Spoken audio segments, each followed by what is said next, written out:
आज हम बात कर रहे हैं मिडिल ईस्ट में बढ़ती हुई जंग की स्थिति की, जहां ईरान और इजराइल के बीच चल रहा संघर्ष अब 8वें दिन में पहुंच चुका है। और ताज़ा रिपोर्ट्स के मुताबिक हालात हर घंटे और ज्यादा गंभीर होते जा रहे हैं। तेहरान में जोरदार धमाके। आज सुबह ईरान की राजधानी तेहरान में कई जोरदार धमाकों की आवाजें सुनी गई। लोगों ने आसमान में धुएं के गुबार, बड़े एक्सप्लोजन्स देखे, जिससे शहर में डर और तनाव का माहौल बन गया। रिपोर्ट्स के अनुसार अमेरिका और इसराइल ने ईरान के कई सैन्य ठिकानों पर हमले किए, जिनमें तेहरान और इस्फहान जैसे महत्वपूर्ण शहर शामिल हैं। कई जगहों पर रात भर हमले जारी रहे।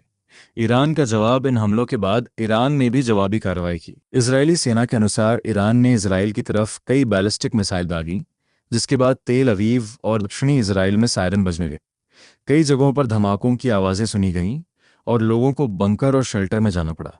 मिडिल ईस्ट में बढ़ सकता है संघर्ष। विशेषज्ञों का कहना है कि अगर यही स्थिति जारी रही तो यह संघर्ष सिर्फ ईरान और इजराइल तक सीमित नहीं रहेगा, बल्कि पूरे मिडिल ईस्ट को अपनी चपेट में ले सकता है। ईरान ने यह भी चेतावनी दी है कि जरूरत पड़ने पर खाड़ी क्षेत्र में अमेरिकी ठिकानों को भी निशाना बनाया जा सकता है। संयुक्त राष्ट्र में ईरान का बयान। संयुक्त राष्ट्र में ईरान के राजदूत ने कहा है कि अमेरिका और इजराइल के हमले सिर्फ सैन्य ठिकानों तक सीमित नहीं है, बल्कि कई नागरिक इलाकों को भी नुकसान पहुंचा है।